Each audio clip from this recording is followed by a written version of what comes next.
नमस्कार। मैं डॉक्टर सतीश कुमार मीना, सहायक आचार्य राजनीति विज्ञान, राजकीय महाविद्यालय बावनवास। इन व्याख्यानों की श्रृंखला में आप सभी का स्वागत है। आज हम प्रमुख समझौतावादी विचारक रूसो के जीवन परिचय और प्रमुख रचनाओं के बारे में चर्चा करेंगे।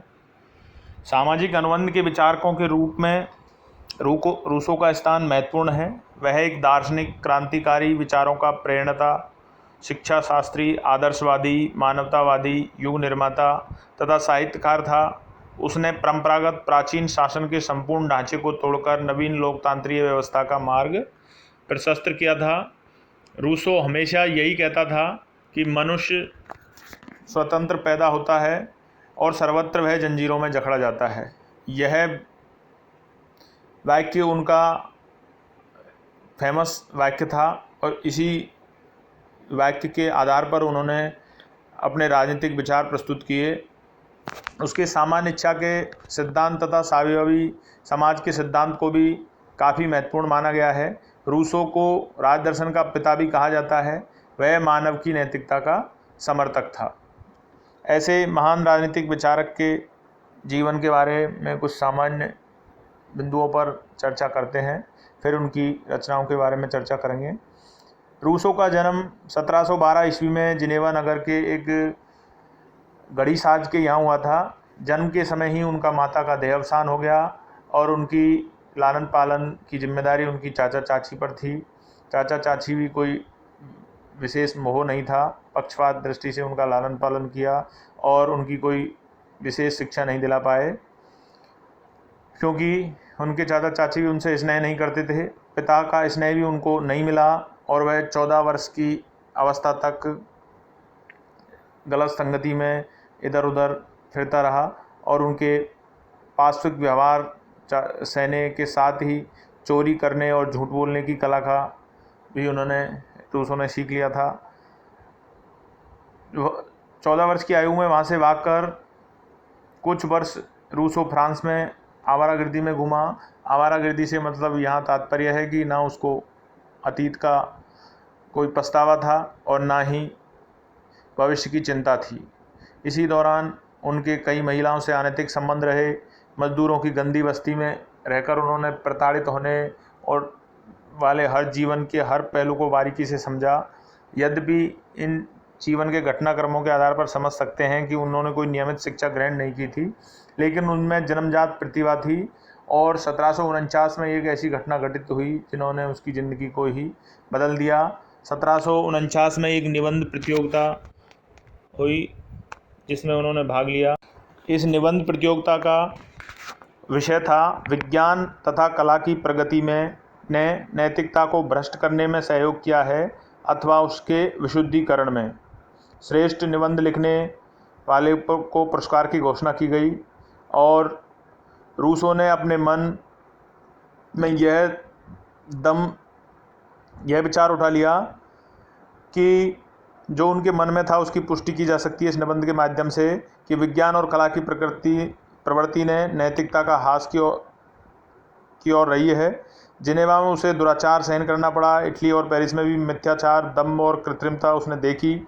उसके आधार पर उस समाज के ऊपर जिसमें वह रहता था उसका बाहरी आरोप लगाया जा सकता था। उसके निबंध का सार यह था कि मनुष्य स्वभावतः अच्छा होता है, किंतु अस्वाभाविक सभ्यता द्वारा उत्पन्न की गई है, संस्थाओं द्वारा बुरा बना दिया गया है।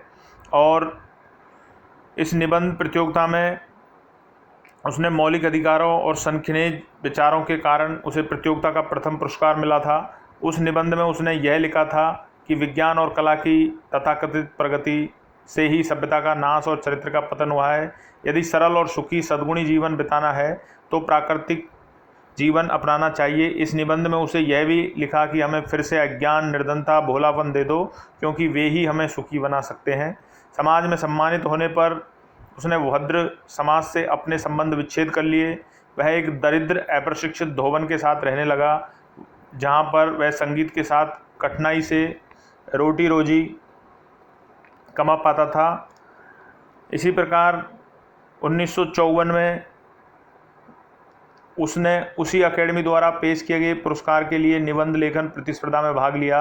इस बार उसने इस निबंध का विषय था असमानता की उत्पत्ति और उसकी आधारशिला। इस विषय पर अपने विचार में उसने लिखा कि विषमता का मूल कारण निजी संपत्ति है, जो कि नितांत अस्वाभाविक है और अनौचित्यपूर्ण है। रूसो ने लिखा कि वह प्रथम व्यक्ति है जिसने एक भूभाग पर अधिकार जमा कर यह कहना आरंभ कर दिया कि यह मेरी भूमि है, और उसकी इस बात को अन्य मूर्खों ने स्वीकार कर लिया। वहीं व्यक्ति राज्य का संस्थापक बन गया। निर्धन लोग इस भरोसे में रहते हैं कि राज्य उसकी सुरक्षा के लिए है, जबकि शक्तिशाली राज्य के विरुद्ध वे कुछ नहीं कर पाते। रूसो की इस तर्कपूर्ण विषय वस्तु के तत्कालीन धनी समाज तथा फ्रांस के निरंकुश राजतंत्र के अनुकूल न होने के कारण उसे पुरस्कार न देकर किसी दूसरे अयोग्य को पुरस्कार दिया गया। इस घटना से रूसो के हृदय में और अधिक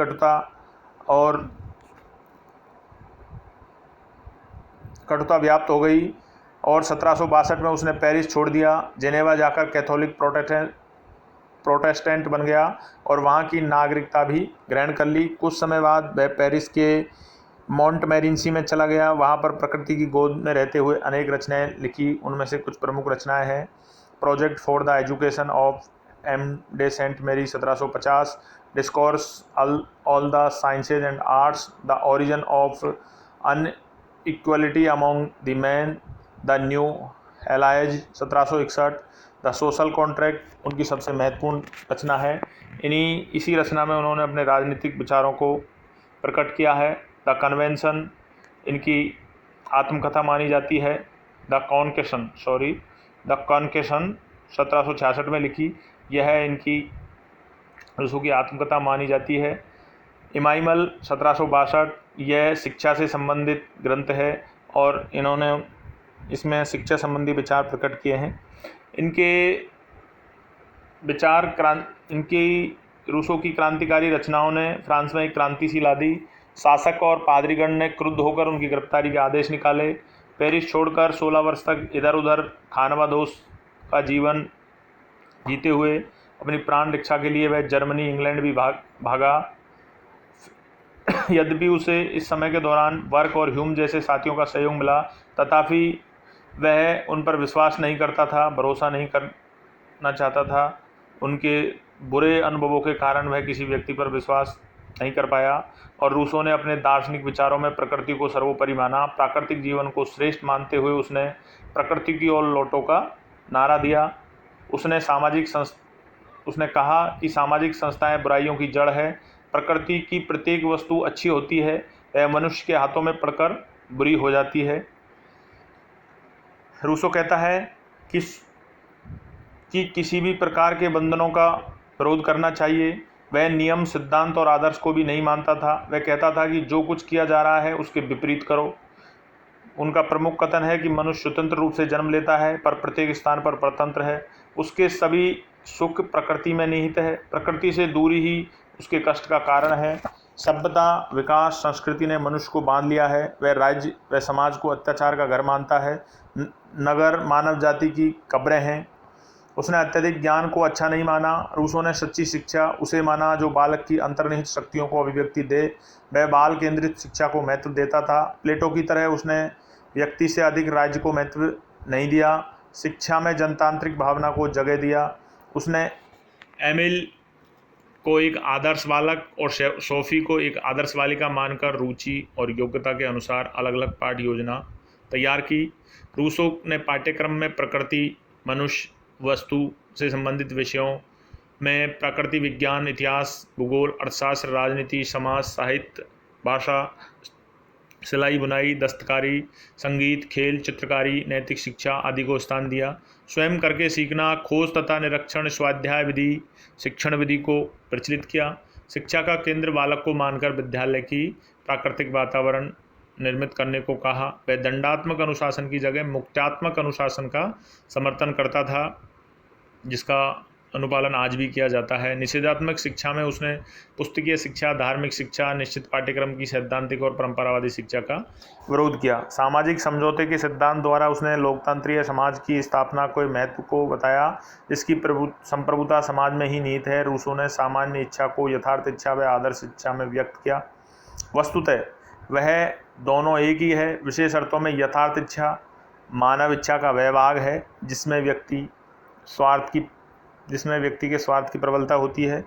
आदर्श इच्छा में मानव स्वयं के हित की अपेक्षा मानव हित की प्रधानता देता है। सामान्य इच्छा ही वस्तुतः राष्ट्रीय चरित्र में एकता रखती है, जो विवेक तथा लोक कल्याण पर आधारित होती है। यद्यपि उसके सामान्य इच्छा के सिद्धांत की आलोचना भी हुई, उसने राज्य को तब तक वैध नहीं माना जब तक उस पर विधियों का शासन न हो। ऐसे प्रकृतिवादी समझौतावादी विचारक का 2 जुलाई 1779 में 66 वर्ष की आयु में प्रकृति की गोद में समा गए। इस प्रकार आज हमने महान विचारक रूसो के जीवन परिचय के बारे में चर्चा की और उनकी महत्वपूर्ण रचनाओं के बारे में जाना। आगे के व्याख्यानों में हम इनके प्रमुख राजनीतिक विचारों के बारे में चर्चा करेंगे। धन्यवाद, नमस्कार।